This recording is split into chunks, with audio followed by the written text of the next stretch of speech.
I give the floor to the representative of Algeria. Mr. President, I extend my sincere gratitude for convening this crucial meeting. My thanks also go to Mr. Winnesland and Madame Osorno for their insightful briefings. Mr. President, our deliberation today intervene at a critical juncture when 1.5 million Palestinians in Rafah face a looming death. Rafah is the last remaining area in Gaza that has not been completely destroyed. Rafah is the sole region where humanitarian actors could still operate. Rafah is now the final refuge for Gazans displaced from their homes. Rafah is the only place capable of hosting those rendered homeless, as all other regions lie in ruins. Rafah also hosts 3 of the last partially functional hospitals in Gaza. Rafah is a city of children where more than 600,000 have found refuge. Now faces unimaginable suffering and horror.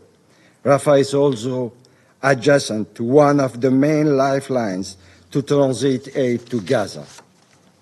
By planning and launching the military operation in Rafah, the Israeli occupying power is executing a strategy of ethnic cleansing, killing Gaza's children and extinguishing the hope for a better life. The Israeli military operation have already started. This operation have already uprooted more than 800,000 people, nearly all of whom have been displaced multiple times in just over a week. This is the darkest moment in the 7th-month nightmare, as started by the UN. This operation will have grave consequences for the peace and the stability of the entire region. We urge the Council to act. It is not a time for mere discourse.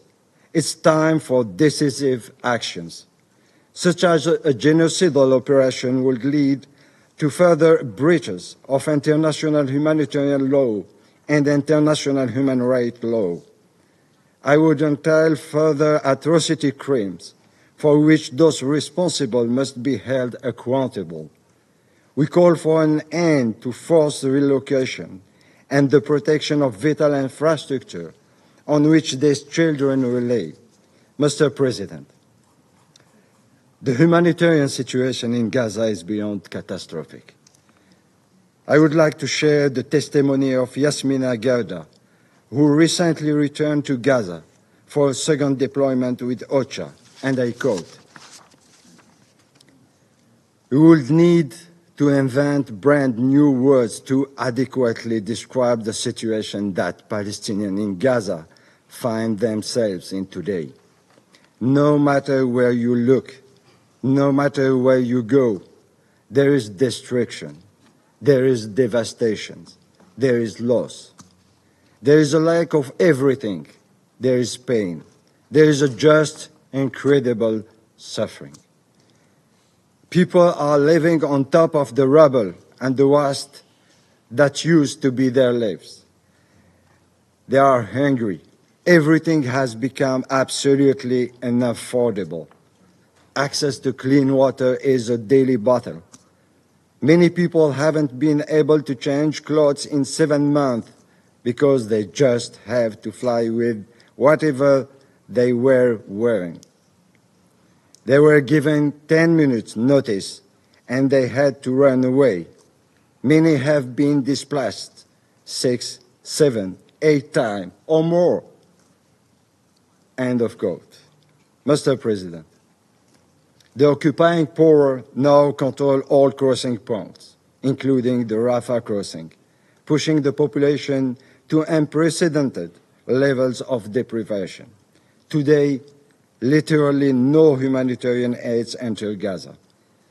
There is almost nothing left to distribute in Gaza. Despite declaring the mechanism of humanitarian aid established by Resolution 2720 Finally, operation through Jordanian and maritime corridors. The situation remained unchanged.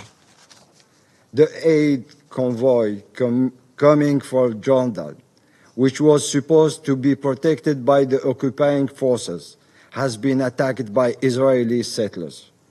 Its contents unloaded, burned, and destroyed in total impunity and under the protection of occupying forces. According to OCHA, only 33 trucks have successfully entered Gaza between May 10th and 7th, 2024. We salute the effort to explore different routes to ensure humanitarian aid reaches civilian population in Gaza. However, land routes are indispensable. All crossing points should be reopened without any further delay. Mr. President, what we are witnessing in Gaza is not a war. It's a genocide, a barbaric behavior born out of someone feeling totally immune to face the consequences.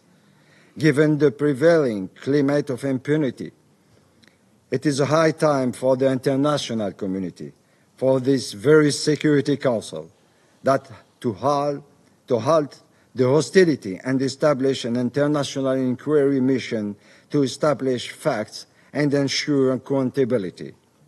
The children of Gaza, the women of Gaza, the people of Gaza deserve justice and the support of the international community. Inaction means abandoning them.